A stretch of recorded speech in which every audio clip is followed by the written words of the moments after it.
Hi Stephen, how you doing? Intense week of promotion going on, yeah? It's pretty full on, yeah. But you know what? That's a nice problem to have, as they say. At least there's a lot of interest there. Mm. Starting to arrive in places like Holland where Burning Shed have shipped it out early.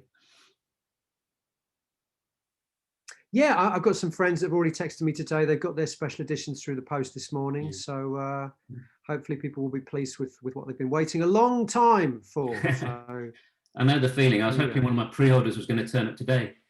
But thankfully, you sent me the disc a couple of months ago. And Right, yeah. it was really your chat with Rob Scarrin and your enthusiasm about 7.1 and Atmos, 7.1.4, that got me started again. I'd set up my surround a couple of years ago again. It'd been in storage.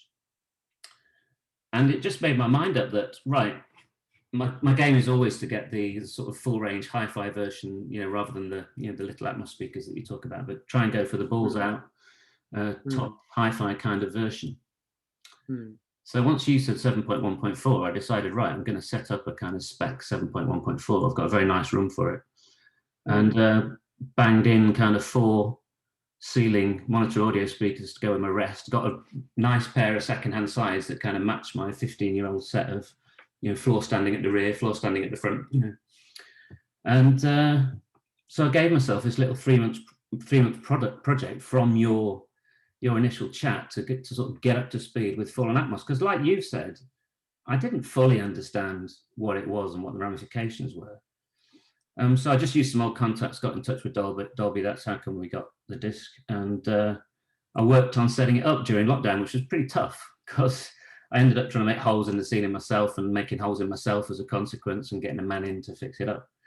But I've had it up for a couple of weeks now, and I've mainly been listening to just your thing, which I think is brilliant. I absolutely love it. I mean, my whole lockdown's been defined by, I think Personal Shopper is one of the tent poles of the thing, as is King Ghost. And just fantastic. And the first time that I got it on in progressively sort of 7.1 and then through to Atmos, every time you're getting the real feels about how that's been done. So it's a great piece of work.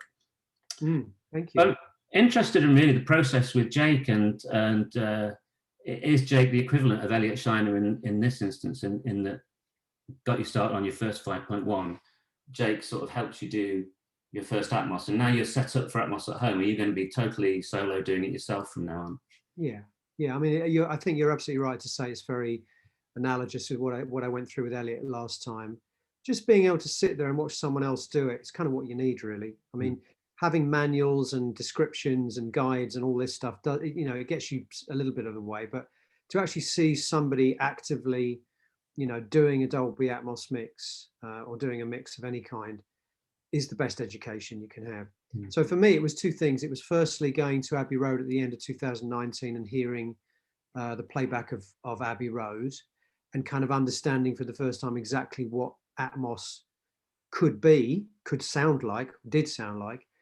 And then the second thing was going along and actually doing an Atmos mix myself with Jake, or rather just sort of saying to Jake, you do your thing and I'll tell you if I like it or if I don't. And that's what happened. And then pretty much coming away from that with the same way I came away from doing that mix with Elliot all those years ago, like, I could do this. And fortunately, at the time, I was in the process of doing a new studio build.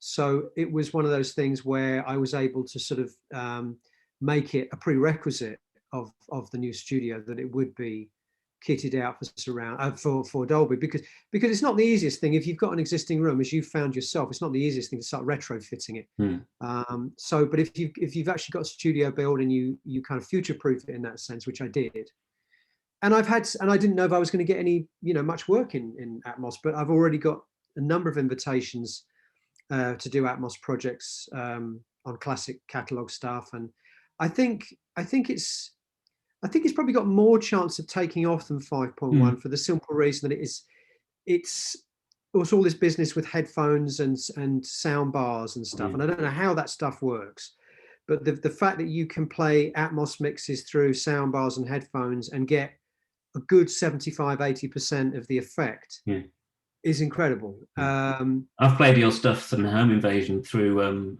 Apple AirPods Pro, and you've got this the voice in the center, and it stays where you move your head and it stays where it is. It's mind blowing.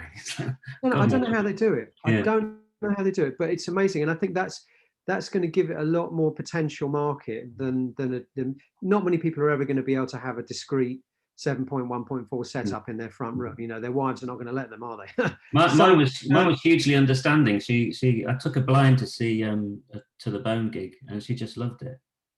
Okay, and well, she's in love with Personal Shopper. She says it contains all the best aspects of music from the last 40 years. Wow. Okay. Well, lucky you then. Yeah. So she's let you put your Atmos system in. Yeah. So we talked about it that evening. Well, she's a bit concerned now. I nearly sliced my legs off, but she said, and I don't remember this, because one of the keys to the lockdown for me has been tracking what you've been saying in the album years, because there's a few links in there to the album. You know, Tim saying it's a great album, yourself discussing Jeff Wayne and David Essex, and that there's a little bit of that in Eminent Sleaze. And she said to me, "This reminds me of David Essex when we first listened to it." I don't remember her saying that, but she's like a genius, basically. Wow. Okay, she's one of the few people that's picked up on that without being given a clue. In that case, I needed the clue. She got it straight off. So yeah. Wow, good for her. Wow, smart lady. So it works really well for Atmos because of that kind of sound design element. There's so much in this that is about the use of reverbs, the use of dry voices, one of your things about doubling voices, but this time with robo voices and the placement of voices. The female backing vocal stuff is fantastic. I mean, some people have said Frankie, it reminds me of Heaven 17 a bit, some of these vocals that are in there. Mm-hmm. And that comes across really well in the Atmos placements. Now, I'm trying to avoid all the sort of hackneyed questions and the Elton John and stuff here. The one that really interests me on Personal Shopper is Fife. How come Fife? Because we've got Elton there fixed in the centre like he is on Goodbye Yellow Brick Road, but you've got the glorious bits in the breakdown where Fife is saying the other bits at the back, isn't it? Yeah, there's a sort of mass block of harmonies, which is, I would say, 60% me, 40% him. But it's nice. He's intoning the words, isn't he? That's him in the back. No, that's Elton. Is Elton. There's two Eltons. Right. There's the foreground Elton, yeah. There's the foreground Elton, which is reading the shopping list, and there's the background Elton, the sort of inner Elton, who is saying self-obsession, self-indulgence. Oh, right. If that's yeah, that's Elton too. The idea, Fife is involved in the backing vocals, the big harmony blocks on the bridges.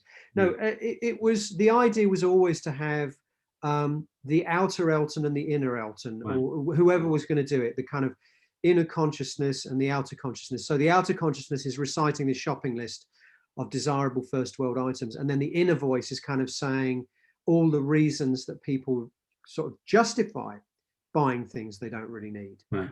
Self-indulgence, self-obsession, you know. So that was always part of the idea, part of the concept, but obviously the treatment on the voice is very different for the inner voice than it is for the outer voice. Yeah. No, I mean, it's one of those albums that's got just this massive track that I regard that as being the spine of the whole thing, really, and that can be an upside or a downside, whether people go for this whole new direction, if you like. Because for me, it does feel just like another Steven Wilson album, and for me, it feels like the best Steven Wilson album. I think it's absolutely brilliant. So it's very difficult to do an objective review of it because I just think it's a great piece of work. Well, thank you so much. Can we just move on to some of those other projects you were talking about? Because that was the other aspect of the original kind of Rob discussion, where you seem very enthused about these other projects. And I know you said there was Tumbleweed when you punted out for more remix work. But from our point of view, as the sort of quadraphonic quad crowd, it's actually great news that you went out and that you're re-engaged with some of that stuff you'd had to put aside because of live work, etc.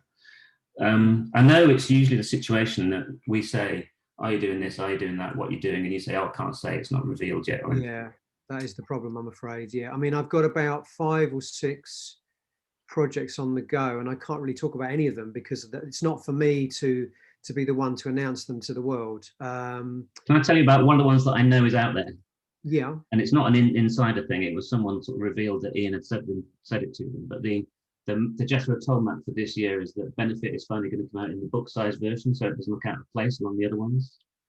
and that. Yeah, but those aren't those. Yeah, but those aren't Atmos. I thought you were No, talking specifically about well, Atmos. So also just answering, around, but the sort of yeah. the follow-on question really is, if you said that you were going to go back and rework things for your own fun, if you like, in Atmos, does that mean you're re-engaging with some of your legacy projects 5.1 into Atmos as a possibility of that, or does it mean that you're trying to talk some of these record companies into doing Atmos versions of the? I know it spoils the series if they're all 5.1 and then you do Broadsword in Atmos, but is that on the cards? Because Broadsword is being billed as being, I don't know if I'm going to do Broadsword anyway. I mean, I honestly don't know if the Toll project wouldn't work anyway, because they're always DVDs. Yeah.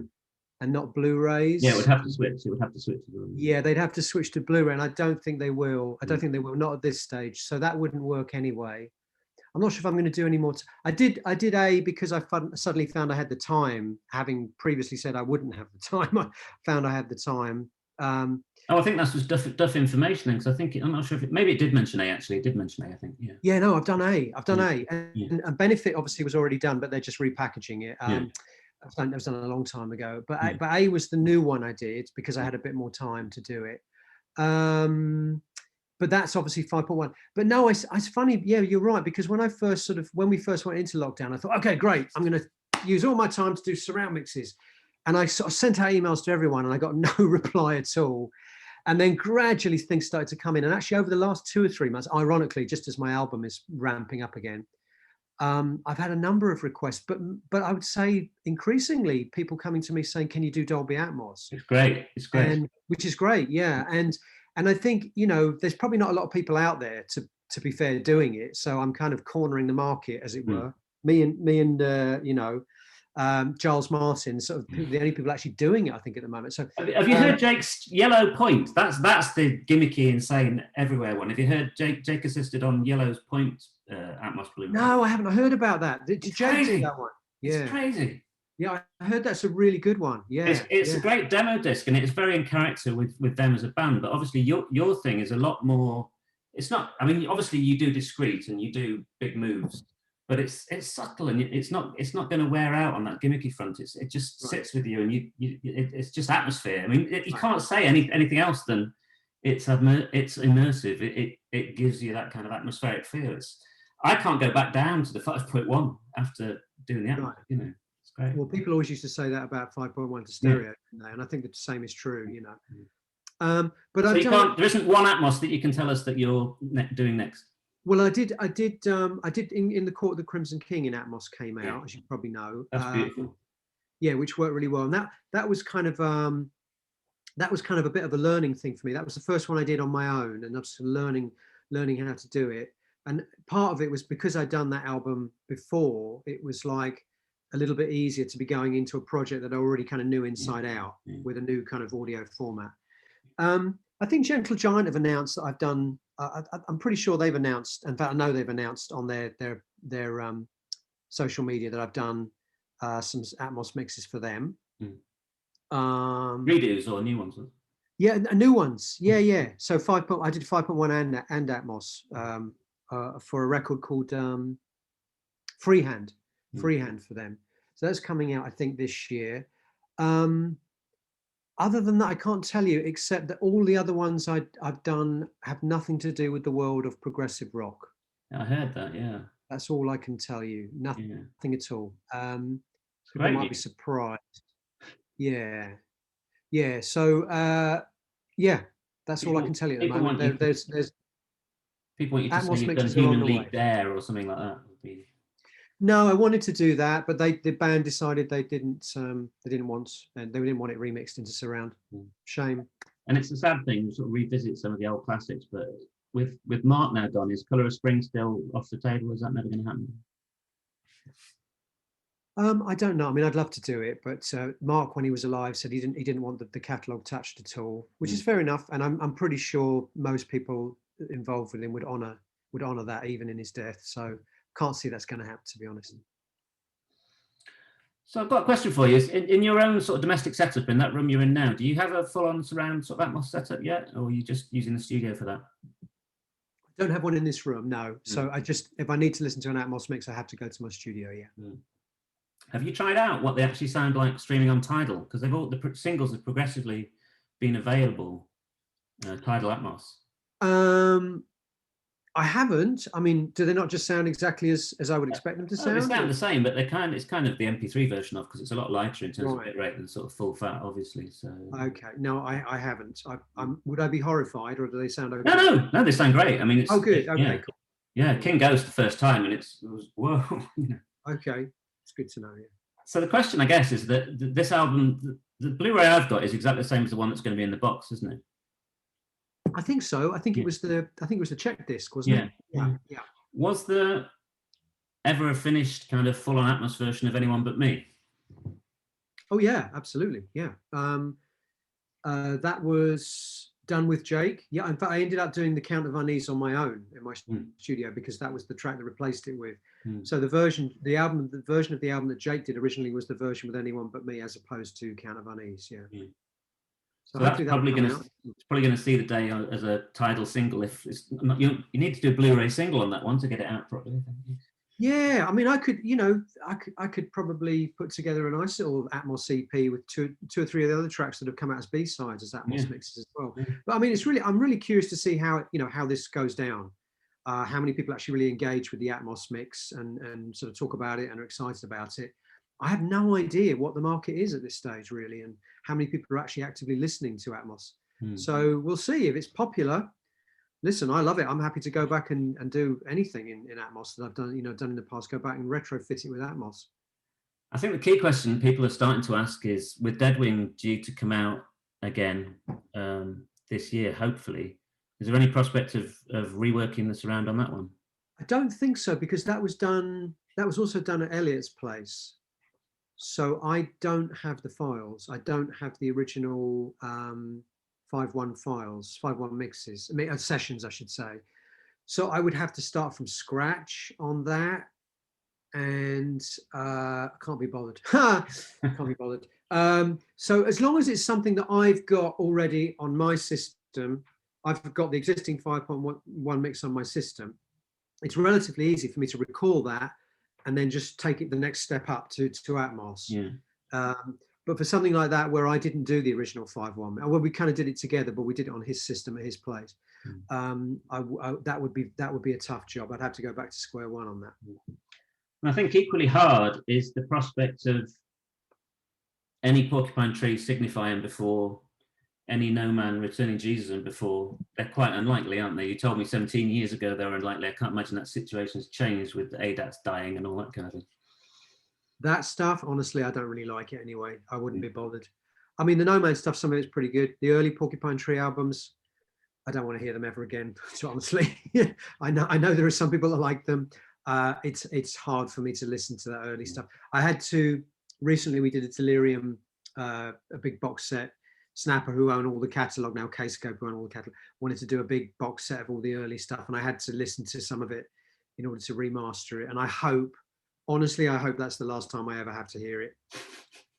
So that won't be happening, no. The furthest I would go back in terms of catalogue will probably be, Stupid Dream, if there was interest in Atmos mix of that, something like that. I might go back and do that. But yeah, you got the files for that one, yeah. Exactly, I've got the files, but even that I think is quite unlikely. I'm duty bound by some of these quad guys to ask you the next question, which is Blackfield 1 and 2, any prospect? No. So really it's all about these legacy projects which are not in the prog arena going forward, which is fantastic news, really. Well, I mean, listen, I'm certainly not averse to doing Atmos mixes of older records. For example, Insurgentes, one of my favorite records I've made, is the rights have come back to me now. Right. So I'm looking at maybe a deluxe edition of that at some point, and I would love to do an Atmos mix of that. So I don't think it's out of the question for me to go back and do stuff, but there's nothing in the pipeline right now, if that's what you're asking me. The only stuff I've got in the pipeline right now is the stuff I've been commissioned to do by various management and record labels. Yeah. When do you think we're likely to get the first announcement of any of these projects? Because you must have been working lockdown long on some of these things. That's a good question. I don't know. I don't know, to be honest. I mean, I delivered one finished Atmos mix just a couple of weeks ago to Universal, and I have no idea when they're planning to release or when they're planning to announce it. So um, just keep your fingers crossed and keep your eye out, basically. Yeah. Are they mostly targeted at full album sort of Blu-ray deliverables, or is any of it kind of single Billie Eilish tracks for Tidal or anything like that? No, they're all albums. They're all classic album projects. Some part of bigger box sets, some more standalone type things. But Universal particularly are very aggressive with Atmos. They're very excited by Atmos. So I've had a bunch of projects come from Universal. Anything in the jazz arena? Not jazz, no. All rock and pop records, yeah. So how are you feeling about the prospect of touring in September now? Do you think it's at all likely? Or? I think so. I mean, September, you've got to be. I've got to be optimistic that by September it's going to be possible to do it. I don't think the live scene is going to return to exactly to anything we could describe as normal for possibly for years. But I think shows will start to happen again, probably from the summer onwards, and hopefully my tour will be one of the first that does go ahead. And listen, there's no guarantee, is there? There's no guarantee. But I'm proceeding on the basis that it is going to happen, yeah.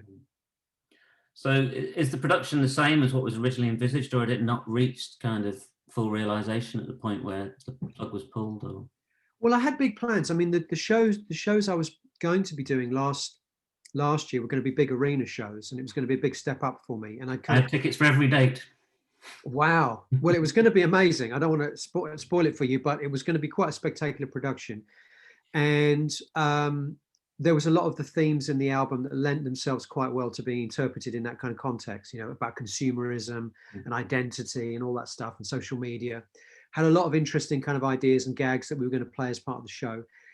The show by necessity is not going to be in the arenas now. The arenas, unfortunately, are all booked up 3-4 years in advance. So I lost my slot to to other artists, basically. But so I'm going into what you might call bigger theatres instead. And I think pretty much going to go with the same kind of production ideas I had. I might have to scale it down a little bit, but let's just say definitely planning to raise the bar with the production, as I always like to do anyway. It's going to be even more immersive and spectacular than ever. So we've done the quad thing before with Watchmaker and that. Is there any prospect? Is there an Atmos usage which transforms into the live arena where you can have stuff going on above as well? That's a good question. I haven't thought about that yet. There's always the obvious problem with surround in a live context, which is there's only, as I'm sure there's only one really spot you're supposed to stand in to get the full effect. So how do you sort of reckon with that when you're in a big room, and inevitably some people are going to be closer to one speaker than they are to the others. So, but maybe that doesn't apply with the overhead speakers. Interesting. I've got a lot of thinking to do about this now. Obviously, the Atmos thing has only really come along for me in big time in the last year or so. Yeah. And I need to get back and start thinking about the show again now. Maybe something like that could be incorporated. That would be exciting. Yeah, that would be very exciting. People always want to know, are you prepared to divulge any changes in the band thus far? I don't really know yet, to be honest. I mean, this is still 9 months away. I think that's the thing, and I've got to go and see who's available and who's around, because obviously lockdown has taken quite a toll on a lot of people that rely on session work for their livelihood. I think a lot of them have gone and got other jobs. I don't even know if the musicians I want are still professional musicians, if they're still able to be professional musicians. I loved Alex last time. I thought he was great. Who's that? Sorry? I loved Alex last time. It was great. Alex is great. Yeah, Alex is a terrific player. I mean, I'm obviously looking at a slightly different musical palette this time. If you think about the sound of the record, I probably need a slightly different musical sensibility in the band. So I might look at maybe changing some of the people I had in the band before for that reason. Would you take Michael Spearman if he was available? Michael is great. Yeah, possibly. I would probably speak to Michael, but then I need someone that can also go out and play Ancestral as well. Yeah.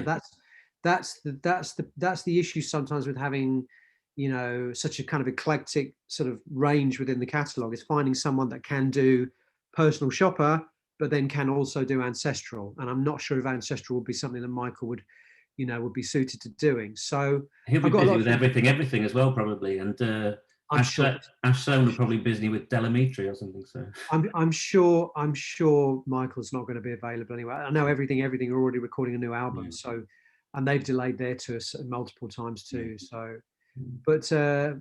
but yeah, I mean, he did a fantastic job on the record, of course.